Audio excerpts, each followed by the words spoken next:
Okay, so the plastic that I bought for up here last year never got on is not wide enough for the chicken slash goat pen. So I had to order some plastic. It came in, so we're going to put wiggle wire on this time instead of stapling it on. So I need to install that wiggle wire first, then rip this plastic off and put the new on. This fella right here attacked me this morning when I went in and let them out and let the ducks out over there. He nailed me a couple times. I had to boot him away. So usually the wife takes care of that. She says, well, you don't know the system.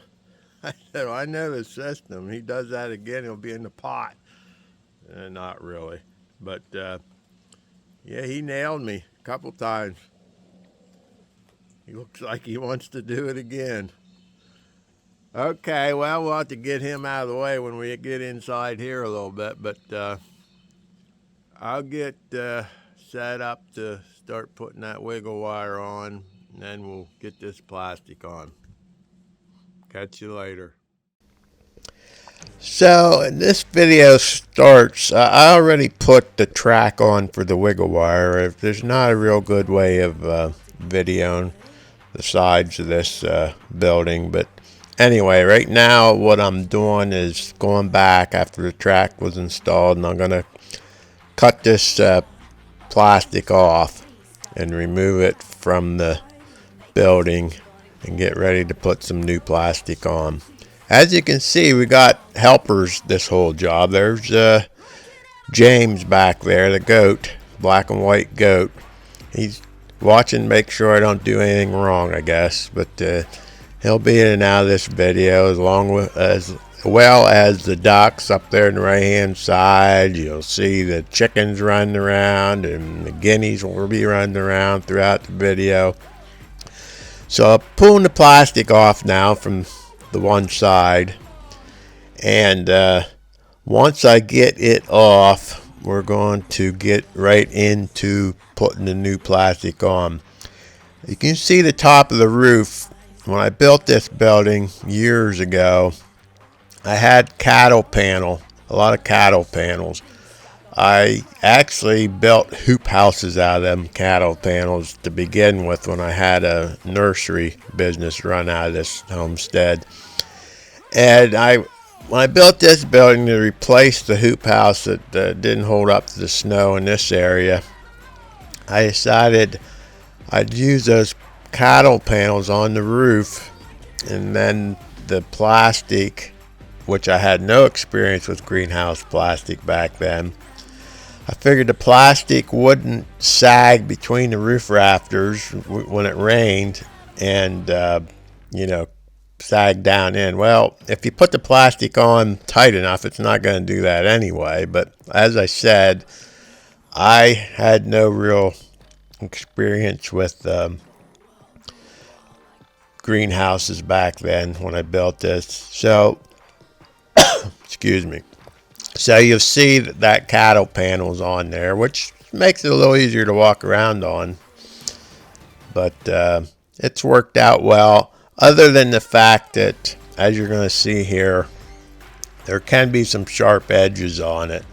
I've put, cardboard. I got, if you look at the sides, both edges, I have actually pieces of PVC or plastic vinyl siding on there to cover up the edges so that there's no sharp edges.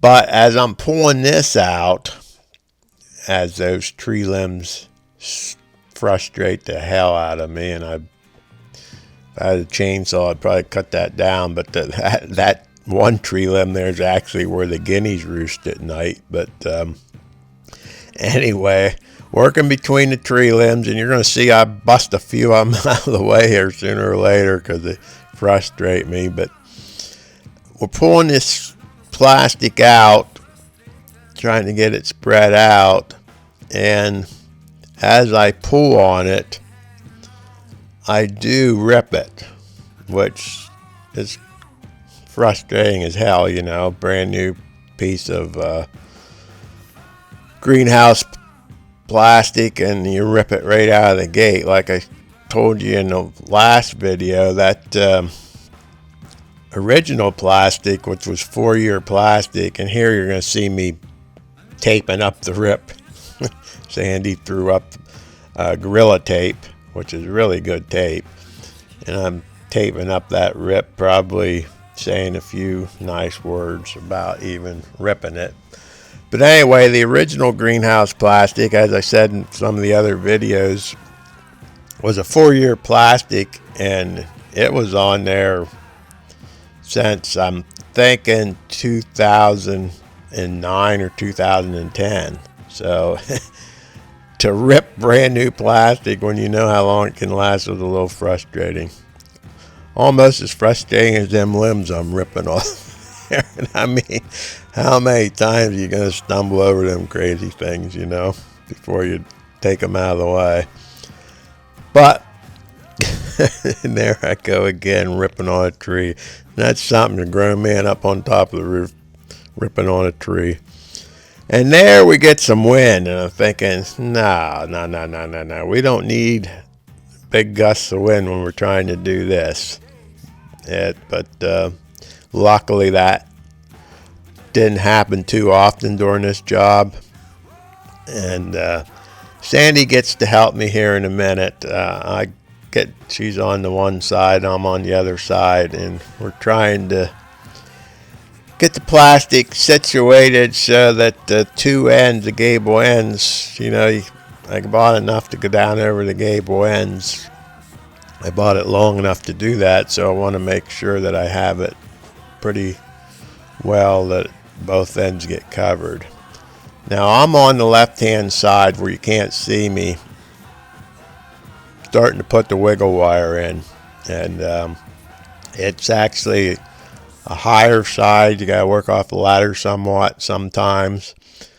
So she's supposed to be holding this tight on this end, but she seems to be able to multitask. She finds things to do while she's supposed to be holding that plastic tight. Every now and again she comes back to it and thinks, I better pull this tight. And she got to rip off a couple of limbs and get rid of them. So she helped a lot, but I'm on the other end getting the wiggle wire on initially, and then we'll come to this end where she's at, which is a shorter end where I can hold it tight and put the final piece of wiggle wire in there. There's another gust of wind, but by then it's pretty well secured on the one end. And I'm pretty confident that she wouldn't let it blow away, even though she's really, really into busting those dead limbs off of those burning bushes that the goats ate up and all but killed. But anyway, we're going to come around here. We're starting to put the wiggle wire on this side. This is where we'll pull it tight a little bit and get that on. Hello, stranger.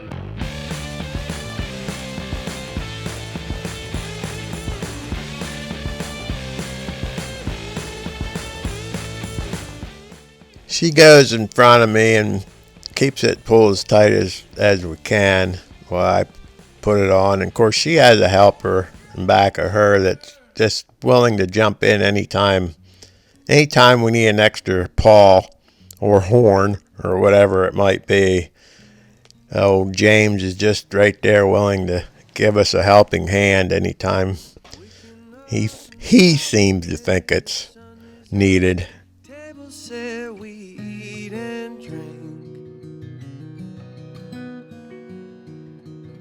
Body and bread, blood and wine, there's a time to live, time to die.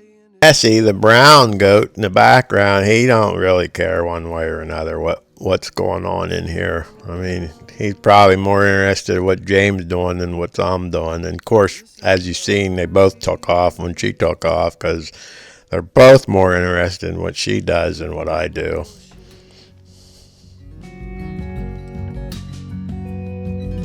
Say a word, hold a hand. Life is not the sum of what we plan, but the in-between.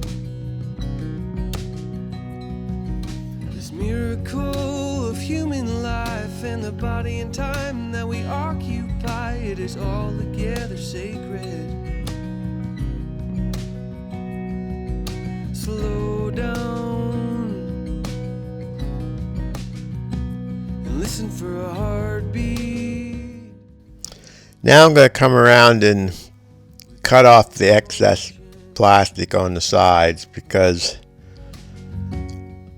I'm figuring I need to get it off there because the goats will chew on it. But as you're going to see here a little later in this video, she has other plans. She always has other plans. So watch that and you'll see why things change here as far as the goats' access to the back of this building.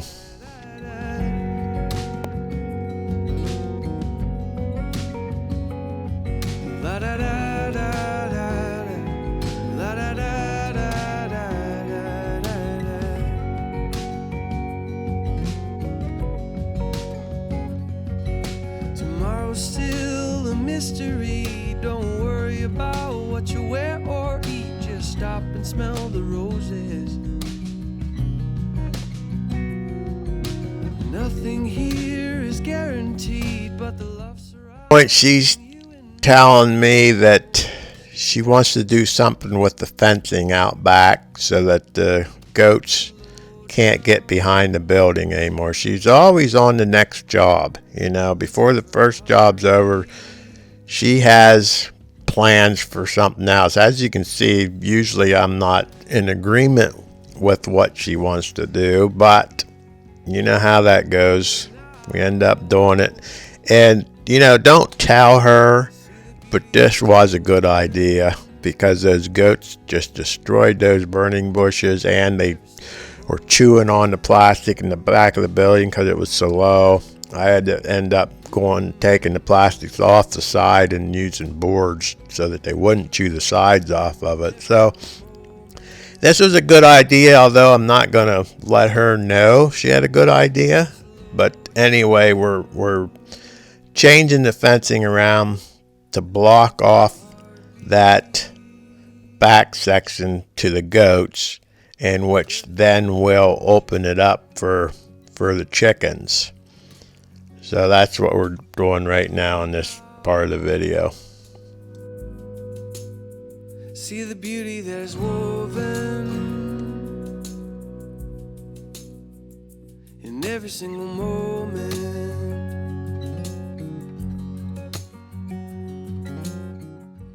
She always comes up with these ideas, and then when she tells them to me, she sees the look on my face, and then she says, well, I can do it. I can do it myself. And I say, if you could do it yourself, you wouldn't be telling me about it. You'd have just done it by now. So, but that's just kind of one of the games we play. She'll start out with, I don't need you to do this right now, but and then she'll lay it on me. And I'll probably give her one of those looks because I already have the day planned to do something else. And she says, well, I can do it. I can do it myself. So then we get into that a little bit, but that's part of it. After 48 years, I guess we have it figured out.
You gotta secure these fences pretty much, because these goats will lean against them, and then they rub their backs and stuff, and they'll lean against. So that's another reason we're changing this, because the goats got back there in this section of the fence, and it leaned against it so bad that pushed it down. They climbed over it, and they were in with the chickens a few times. So that's another reason she wanted it changed, and another reason it was a good idea that I won't admit to.